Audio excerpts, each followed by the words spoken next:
61 episodes. Wow, that's like amazing. That's a whole load of episodes. That is a shitload of episodes. Yeah. Today we've got Watchmen, Titans, American Horror Story. But what have we got first? We've got a poll. We have a poll. We finally have a poll. Like, I've been really falling short on my poll duties. So I asked the Twitterverse, which Arrowverse show is your fave so far this season? And coming in first with 60% of the vote, and no real surprise to anyone, is Arrow. I feel like it's been the best so far. I'm enjoying what Arrow's got to offer, and its farewell tour. It's playing the hits. Yeah, I mean, I think they're doing it really well as well. Like, a lot of final seasons fall short and are really disappointing.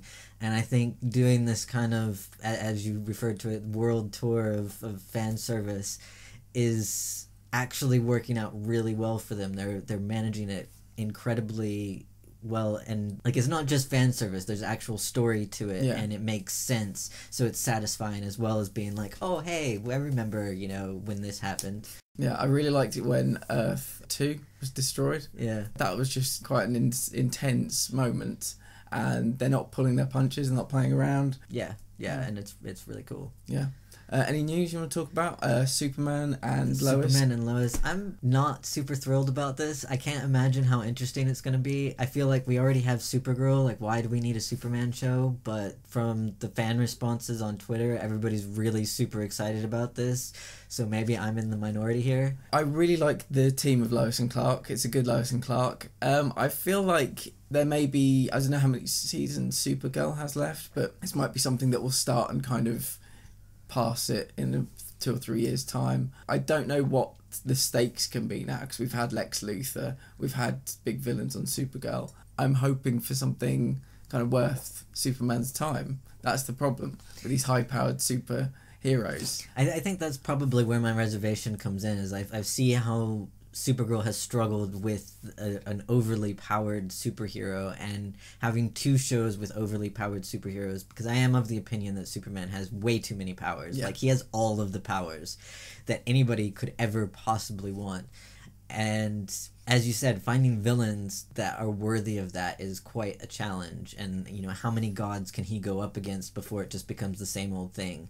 I don't feel like I like the actor who plays this Superman. Watched him on Teen Wolf, I think it was, that he was on.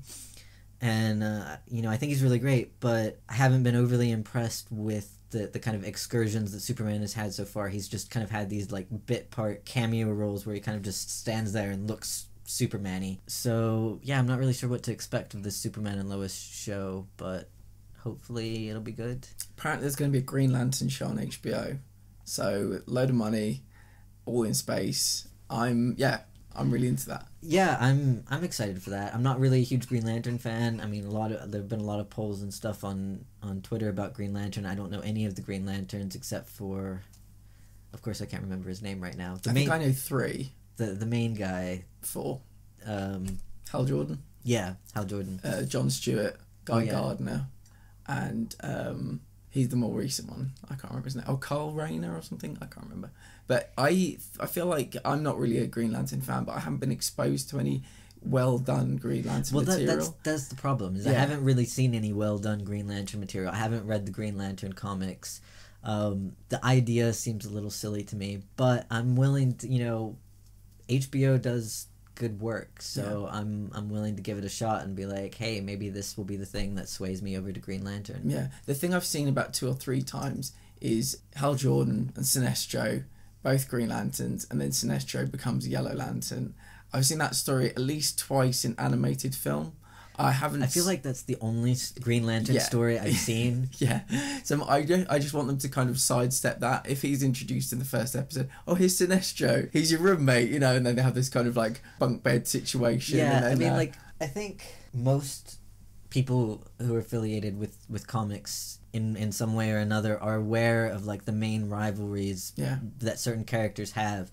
And so when we're presented with, you know, the hero and the villain before they're hero and villain as friends, it's kind of like, well, you know, this is going to go badly. Yeah. The only instance I can think of where it's been done well is in Smallville. And even that, to a certain extent, like, you knew that Lex and Clark were eventually going to fall out. And personally, I think it's all Clark's fault.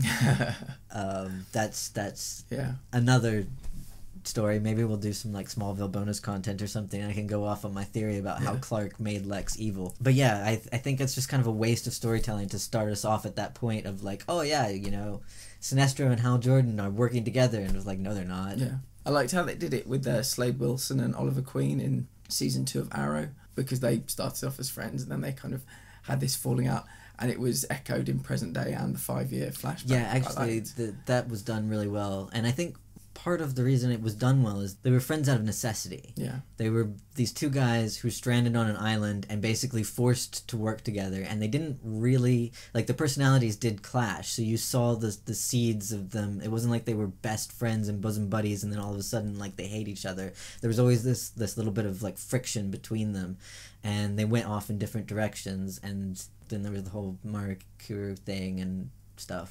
But yeah, that was done pretty well as well. Yeah. Please just give us a story that isn't the Sinestro story, and you'll have a viewer in me. Yeah. I would love to get involved in Green Lantern. The idea and of all the different rings, I'm into it, but I've never seen anything that's kind of taken me that step beyond.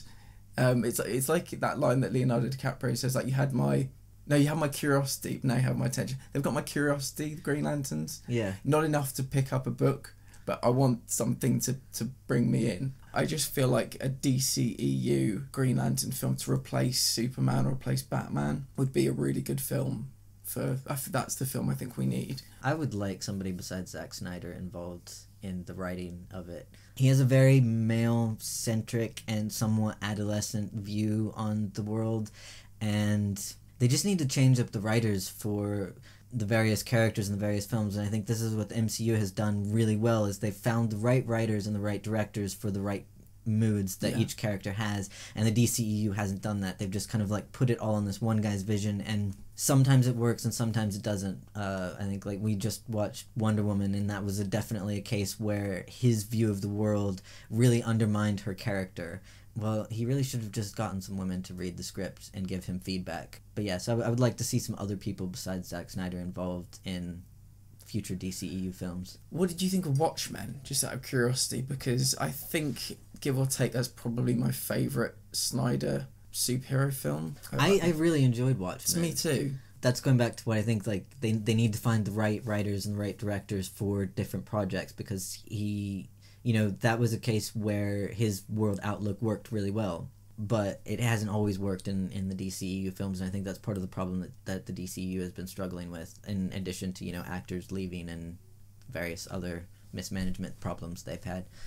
That's a good segue, I guess, into Watchmen, the TV show. Yeah. Episode 3 this week. Silk Spectre number 2 has emerged into the world, and she is another amazingly badass female character. Yeah, I mean, that's my first note, is Laurie Blake is another kick-ass character, and I really love the fact that the kind of most dynamic people in this show are female characters, because we don't see that very often. They're like unapologetically just badasses, and that's awesome. In general, a lot of the characters in this show are really, really strong and have a lot to offer.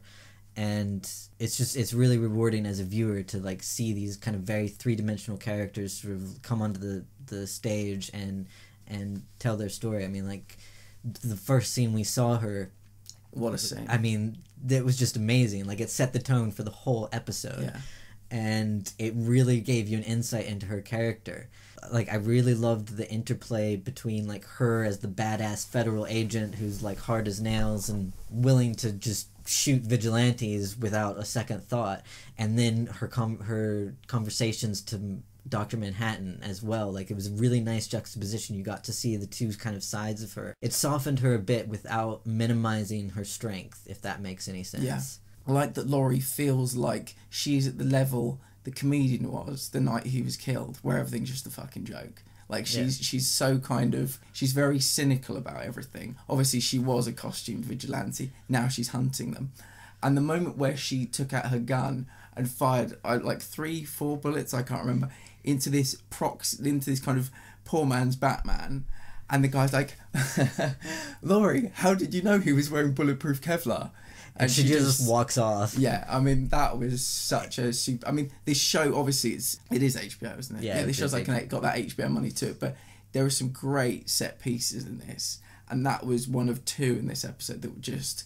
elevates it to something completely different. The source material obviously helps, and there's obviously a pre-established fan base, but whether you think this show should exist or not, that was just wonderful television. For me, this episode is the best so far, and it's the best so far in a season that's already set the bar fairly high. I would like to think that each episode will just keep getting better and better and better. I really hope we don't do that thing where they start off really strong and then they fall down a little bit. Looking at you, Swamp Thing. Yeah. But I'm like, you're really starting to feel the world that this show exists in. Its characters are being fleshed out. The world building is being fleshed out. Things feel very organic. I'm incredibly intrigued by what Ozymandias is up to. Oh, yeah. You know, the first couple episodes, I was like, why are we watching this guy? But this episode, it was like, okay, I want to know what the fuck is going on here.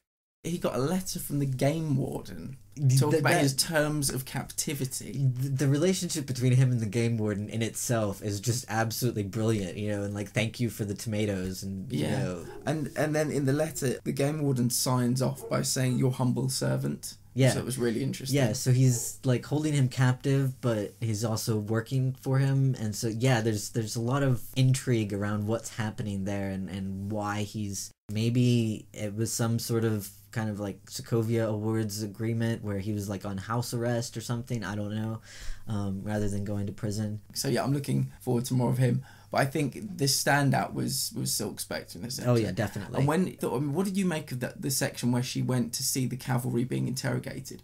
And she kind of walked in, she knew everyone's identities, she went into the racist detector. It felt to me like Mum had come home and found the children playing with her clothes. Like, they immediately... We've had these 2 episodes of kind of building up these vigilantes, but they immediately felt a lot less cool to me. She kind of just destroyed them in like one scene, which I thought was amazing. She's super smart. She's incredibly like a powerful presence, and she was in complete control of that situation. It was devastating. Like, I love her. Yeah, she definitely stole the episode, and I would love to see her and Angela working together. Yeah. And I think that's where they're ultimately going to go. But there's a nice bit of friction between them. They're both really strong personalities. They're both kind of used to doing things their own way and getting their own way. I did like that, like after the explosion, like the kind of moment of vulnerability that Laurie had, she admitted that she was a little bit too cocky. She was convinced that the guy was bluffing because they're always bluffing. And if it hadn't been for Angela, they would all be dead. I think that showed, again, a nice complexity to her character, that she's not just this, like, hard ass. Like, she can acknowledge her own flaws and her own weaknesses, and when she makes a mistake. I'm so impressed with this show so far. Yeah. It's really amazing. Yeah, that cemetery sequence was obviously the second great set piece I was talking about. And the two of them, they're on this adversarial kind of thing at the moment. And again, Silk Spectre knew everything. I went to Judd's house, found his secret compartment. I know to look for them because my dad had a secret compartment. I mean, that in itself is just great. So yeah, when my dad was murdered, he had a secret compartment. So now I always look, and sometimes it pans out. Well, a question, why did Angela take the robes? Was it to kind of protect the memory of this guy who she thought she knew? She needed more information as to why he had these robes in her closet, and before they got found by anybody else, she wanted to find out all of the facts, so she took the robes. I mean, that's got to be a really weird position to be in. Absolutely, you know, like she has this really close relationship with this guy. He's kind of like a mentor, father figure person in her life. She, you know, goes over to dinner at his house. His wife is like, you know, he loved you, and all of this stuff, and then she finds the clan robes in his closet, and it's like, why would they be there? Is he a secret racist? Was everything a lie? Was it part of something else? So yeah, I sort of perceived it as that, like, she wants to unravel the mystery before other people find out. She wants to control the narrative. Basically, she wants to be in charge of all of the elements, and then if she finds, you know, something bad, the truth will come to light. But I think, I mean, what, you know, let's try and maybe think about the future. I mean, what do you? Because I think something is a little bit off with Judd. I wonder about her home invasion that day. I thought that Judd was going to end up being a villain, and then they killed him. Yeah. So yeah, I mean, from the truth. From the very beginning, I felt that there was something off about Judd. And then there was, you know, the fact that he mentioned there was only one person in her house attacking her, but we know that there were two. Yeah.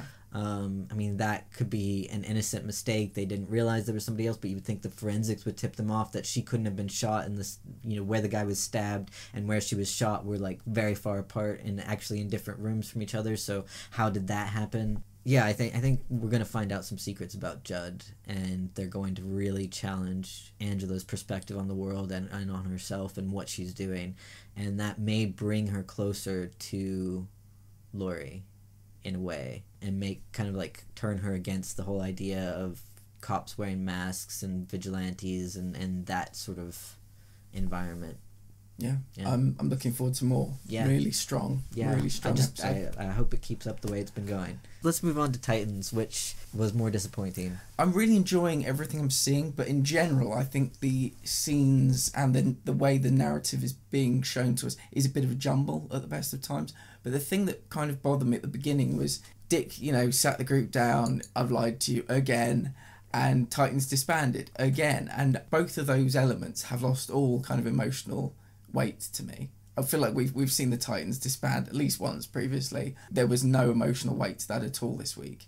And when they broke up and they went in their little, 2x2 Noah's Ark situation, I kind of thought maybe that's for the best. I felt like there were a lot of people in Titans. Yeah, like as they were like breaking off, I thought Jules is gonna really appreciate the fact that they're splitting up. Yeah, I mean, Rose and Jason went together, Donna and Rachel went together, Hank and Dawn went together, and be honest, because there were only like two people I kind of wanted to come back, if I'm being honest. I wanted Jason to come back and I wanted Donna Troy to come back. I don't think that entire roster will ever be together again. Whether people die, whether people just decide that Titans is there's too much bullshit, Dick just can't be trusted, never come back. But I think whoever does come back, it'll be a smaller team. And I think that's for the best, if I'm honest. I talked about last week the amount of people that were actually in Titans Tower in the Bruce Wayne episode. So I hope some people actually finally give up on the Titans now. It sounds like a strange thing to say, but I think we need a more aerodynamic, smaller kind of group. Yeah, I mean, I felt like this episode was kind of just treading water. Like, this was a space filler episode.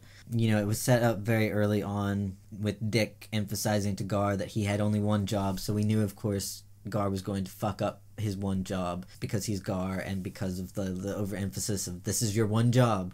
I don't find Gar that interesting. He's not that interesting. I'm sorry to say. He makes a good sidekick, but he does not do well as the main focus. I wouldn't even particularly want him to rejoin Doom Patrol. If they eventually say, yeah, Gar, you've outlived your welcome here, and he goes back to Doom Manor, I wouldn't want him there either, so I kind of want him to be picked off by Deathstroke at one point, I think, unfortunately. I think the show has outgrown him. There are far cooler heroes with far better powers. He has a completely different register from all of the other characters, and it's really jarring when, like, you have this atmosphere and this tone of the show, and then you bring Gar into it, and it just clashes completely. Like, there's no sort of gelling there. And I mean, I think it's not just about, like, comedic relief and Titans being a fairly dark show, because I mean, there are plenty of shows that are quite dark and still manage to weave in the humor and balance it out very well, but Titans is not doing that. Like, Gar is the wrong kind of humor for this type of show. I don't enjoy Hank and Dawn. What they were doing this week was incredibly boring. They basically just went back to Wyoming, and how does that even make sense? They went back to the same place where the kid that they were helping was killed, but with new names. With new names, yeah. And, like, everything his sister said to them was, like, totally on point. Yeah, let's not hide. Let's do fucking karaoke really well in probably, like, the most popular bar in town. Probably the only bar in town. And let's just hope that no one recognises us. What's it been, like 2 months or something? Less than that? Less than that. Like, it's, really odd. And then they broke up, and I didn't care. I didn't care.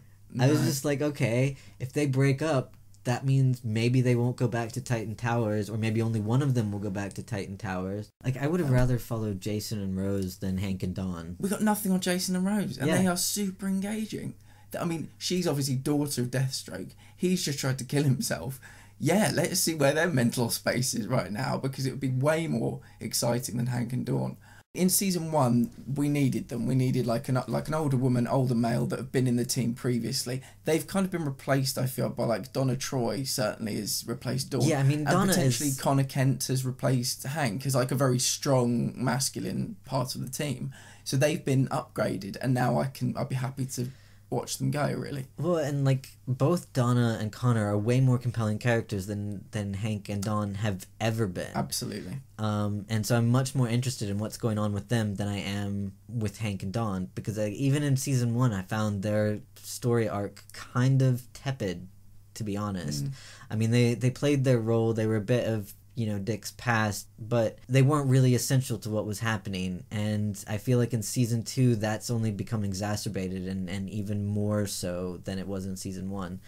And yeah, we don't really need them, and especially if they're not going to be doing anything interesting. And really, I just want to get back to the Deathstroke story. Yeah. Like, it's time. We've had our flashback episodes, we've had our like meandering side story episodes. Let's just like get back to the main thing. Who would you like to not return to the team? I mean, Hank and Dawn, obviously. I'm not that bothered by Rachel. She's kind of been forgotten about in season 2. Again, well, it's that thing where they have a super powerful character and they don't know what to do with her. Yeah. And I think that's the big problem with Rachel. So she's been sidelined an awful lot. She's just kind of become a background character, whereas in season 1 she was like one of the central figures. I would like Starfire, Jason Todd, Donna Troy, and Dick, and that to be like the Titans team. No, Connor? Oh yeah, Connor. Yeah. I forgot about Connor. I would say that's exactly the same choice I would make with Connor as well. That's a strong, engaging team. They've got some good history. They've all got damage, their own bit of damage. I would watch them every week. You have a mix of like different experience levels. Plus, like what's going on with Connor is very interesting. Like the Superman Lex Luthor persona that's in him, and that he has to fight both sides, and the fact that he also, you know, he has some impulse control issues. Although, as I was watching this and I was thinking, like, you know, there's no way that a super person could run around and terrorize a town like that and Superman and Batman would not be all over it. Absolutely. Where the hell are they? Yeah, I mean, that would come up on every radar saying, hey, we've got a Kryptonian, and Superman would be like, what? Come again? And he would be down there immediately. Yeah. I agree with that entirely. Can I ask you one question? Really love Starfire. Is this the time for, while we've got Deathstroke bubbling away nicely on the hob, is this the time for the Starfire, Blackfire, who's going to be queen, kind of civil war of their planet issue to happen? I don't think so. No, it's not for me either. It felt like this could be like an exceptionally good storyline, but we can't have two exceptionally good storylines going together because they're never going to converge. Deathstroke and Blackfire are going to team up suddenly. One or the other, and I'd probably prefer Deathstroke, and let's have this one for season 3 or something. Yeah, I mean that would be the way I would do it. Maybe that's what they're going to do because they've now destroyed her last ship, so she has no way of actually getting back home. So perhaps that's their way of saying, okay, we have this story, but we're gonna like put it on the back burner for now, and we're gonna focus on Deathstroke. And then once Deathstroke's been resolved, the Titans will come together and try to help Starfire, you know, do her thing. Which, you know, I would be down for. Would you be up for them going off planet? Yeah, I would love the Titans Absolutely. to go off planet. I think that would be exciting, awesome. wouldn't it? Yeah. And I mean, I really would love to see like Starfire's planet and get more into her history. I really enjoy her as a character. I just don't think right now is the time to be doing it. And that's a consistent problem with Titans. They start doing backstory when they should not be doing backstory, and they go like way too in-depth into the backstory when sometimes all that's needed is a little bit of shading. They could try doing them like Arrow. I don't know if it'd be quite the same, or doing like a half episode and then the second half we're in the present day, but that's not working for me. What did you think about Dick going nuts in the airport at the end of the episode?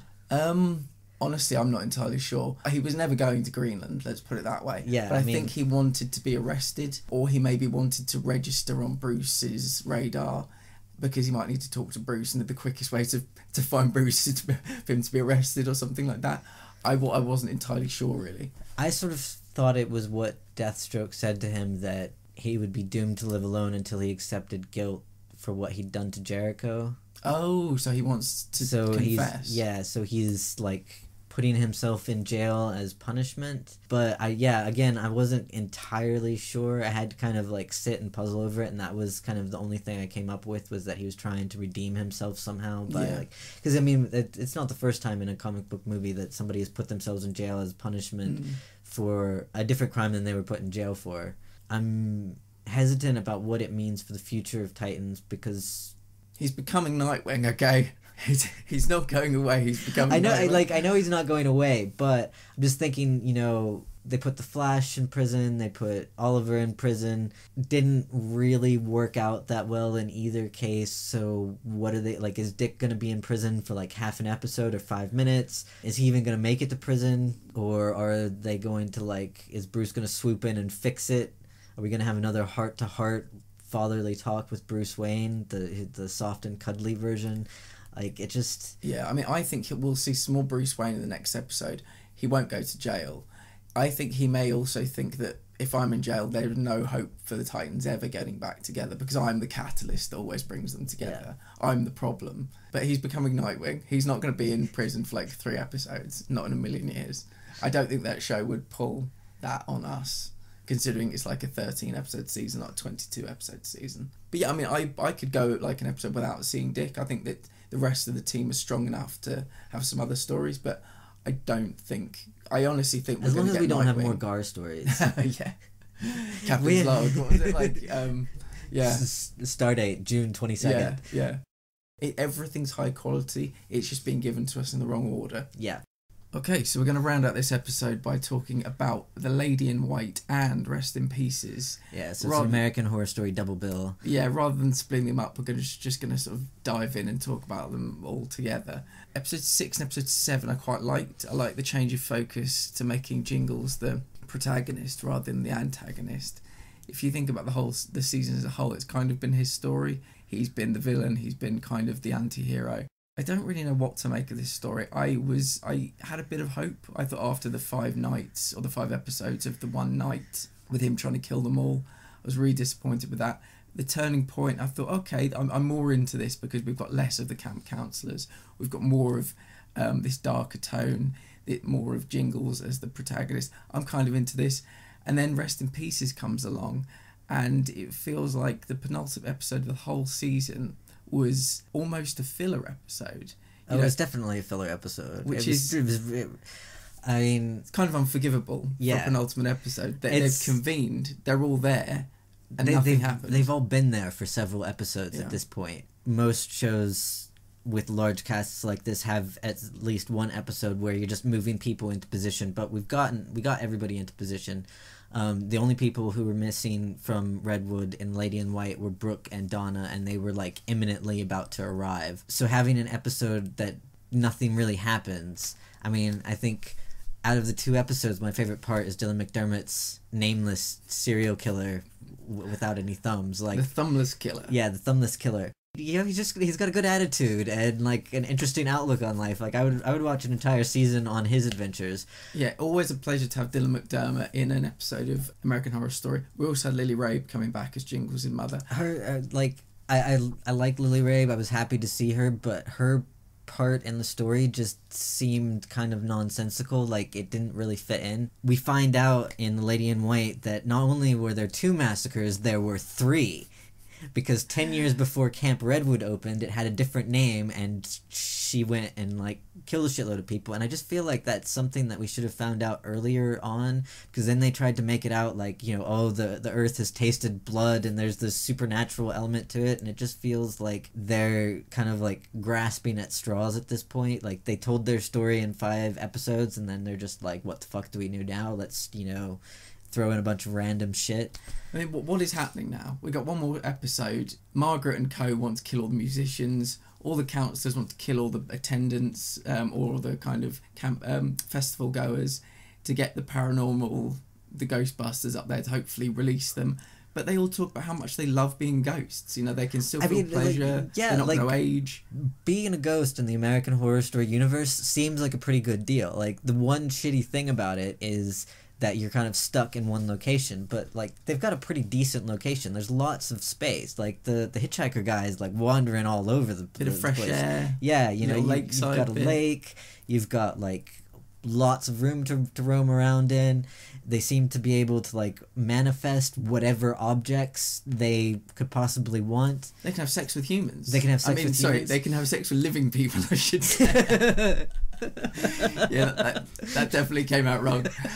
They can have sex with people that are still alive. Okay, quick question. Where would you rather be a ghost that couldn't leave? Murder house, hotel, Camp Redwood? Hotel, definitely. I think Without hotel question. for me as well, yeah. I'm not an outdoorsy type. I'm not an outdoorsy type. I would be so bored in Camp Redwood if I was stuck there for the rest of my life. And the people in hotel, the ghosts that are already in hotels, seem like, you know, they're dysfunctional, but they're probably the most interesting ones. The murder house ghosts are a little bit sketchy. I don't know if I'd want to hang out with them. I'd be sick to death of the counsellors at Camp Redwood. I'd want to throw I would just myself kill in the them lake all the time. every day. I would just go around, like, that would be my daily ritual. Okay, like, kill this counselor, kill that counselor. Now I can relax. Yeah, so I mean, it's becoming quite crowded with all these ghosts, I would imagine. I sort of feel like the final episode is just going to be one of those everybody dies things. Yeah. And that's going to be the end of it, and it's not going to be a very fulfilling ending. And yeah. I was thinking about who in the American Horror Story bench might be kind of brought in to investigate. The only person I thought was Sarah Paulson's medium, possibly. She might come and try and commune with them somehow. I just don't know what the outcome of this is going to be. They're just all going to be massacred, and that's going to be the end of it. And I assume there'll be one final Ramirez Jingles confrontation. I feel like we've had several now. None of them that fulfilling. Several of them. The one we had another one in Rest in Pieces. Yeah, the one where he killed Ramirez. Well, in air quotes, killed Ramirez. Yeah. That was probably the best of them when they were both villains still. I mean, how would you rate this season so far? I mean, for me, it's definitely better than last season. The bar was so low for last season, but I just... What was last season again? Apocalypse. Oh, right, yeah. It's probably with Apocalypse as my least favorite. I was actually just going to ask you the same thing. Like, where does this rank in your hierarchy of American Horror Story seasons? Like I said, these two episodes, I think 6 and 7, have felt to me more American Horror Story than anything I've seen in probably the last 3 years. More so than Apocalypse, more so than Cult. I quite like some of the gaslighting in Cult, where Sarah Paulson's character thought she was going mad, and the wife was in on it. Cult started off like quite promising, and then it just sort of petered out towards the end and got a bit ridiculous. I would say probably the same happened with Apocalypse. This didn't have a strong start, and it got worse. Yeah. So maybe it's even worse than Apocalypse. I mean... Yeah, I think I can imagine at the end of next week's episode, I'll look back and I'll say 2 of the 9 worked for me, and that's not good enough by any stretch of the imagination. To me, nothing about this season feels like American Horror Story. There's nothing creepy about it. There's even the supernatural elements feel really shoehorned in. A lot of the backstory feels really shoehorned in. It doesn't feel like it was a very well thought out or well planned season, and I genuinely feel like they came up with a story that only lasted 5 episodes and then thought, fuck, what are we going to do now? Because like the past few episodes have really felt like that. Particularly the Lady in White felt like a very sort of self-contained short story kind of vignette that didn't really have anything to do with anything else. And then we didn't see her at all in Rest in Pieces until like the very last scene, when suddenly they're having like this happy family moment with a picnic by the lake, which is just confusing and weird because she like hated him. And then the episode ended, which I was not expecting. Ended. He brought the brother that had died back because she could never find him, and somehow he summoned him back, and all was forgiven, and the 3 of them having this little picnic. And I thought, okay, great, that scene's over. What's next? What's going to set up the finale? Next. And there was nothing. Yeah, this really did not feel like a penultimate episode at all. No. Couple of things I have to mention. Courtney, another kind of American Horror Story alumni, when he said, "I am a small, diminutive man," that was a great line, as he was chopping up Kajagoogoo. Also, there was a lateral palm slice, which is something we like to point out on the Geekly whenever we see it. It's the second one this season. Yeah, both Richard Ramirez, both kind of communing with Satan or whatever he was doing. I will never understand a lateral palm slice. That's going to get infected. He's going to rub up against some poison ivy. It is never going to heal. The hands for a serial killer are quite important. You need to be able to like wield your weapon and kill your target. But he also had a pentagram carved into his palm at one point. So maybe he just doesn't feel these things. Who knows? That's all I have to say on American Horror Story. What about you? Any final thoughts? I started out in season 1 really, really loving American Horror Story. It was fresh, it was new, it was amazing. I was eager for each new episode every week. By the time we got to season 3, I was still really excited about it. I was so excited that I was like, you have to check out this show. And the past few seasons, I'm just kind of at the point of, I think they've run out of ideas, and they're out. I mean, Sarah Paulson's supposed to come back for season 10. That might bring me back if they have more alumni than just Sarah Paulson coming back, but they're gonna have to have like a really kick-ass idea for me to be like, yeah, let's do another season of American Horror Story for the podcast. I think you hit the nail on the head when you said the new cast has never been better than the old cast. They've always downgraded when they've cycled new people in. You think about the people in season 1, season 2, season 3, and where we are now, we've got a fair bit of dross, and it's mostly the young people that I actually have a problem with. None of them have been that entertaining this year. And the elements from the last 2 episodes that I've quite enjoyed have been where they've been really pushed into the background, or we haven't seen them for half an hour at a time. That's kind of, where the focus has been on some of the alumni, like Jingles, finding about his kind of life in Alaska. You've got to bring in like for like. You can't just bring in cool, trendy young people and just hope it all works out, because it's really not. And the thing is, they have had young members of the cast who have been really, really good. Thinking about like Evan Peters and I can't remember her name. She played Violet in Murder House. Tysa Framingham or Farmingham? Yeah, something like that. Both of them are like really, really phenomenal actors who brought a lot to the roles that they were portraying, and I think the show is really kind of suffering for lack of them. I don't know why they're bringing in so many new young actors, if people are just bored with doing American Horror Story seasons or whatever, but the change in cast has really brought down the overall level of the show. Cool. Well, thanks for listening. That's the end of this week's episode. We can be found on Patreon, patreon.com/geeknerd, facebook.com/thegeekly. We're on Twitter @geeknerdpod, and we have a lovely website, geeknerdpod.com. We've got a new Patreon episode going up today, where we review the first episode of His Dark Materials. We give it a bit of a longer review, which we hope people will like. Yeah, next week we're going to be doing the finale of American Horror Story, Titans. We're going to be doing His Dark Materials and Watchmen. That was it. Yeah, and Watchmen. We've decided to drop the Arrowverse.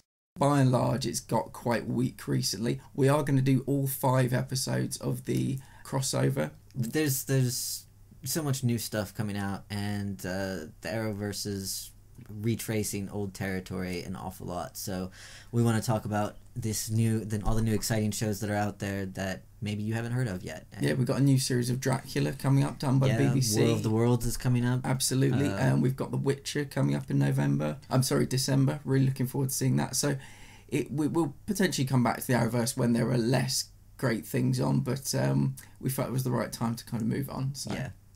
All right. See ya. See you next week.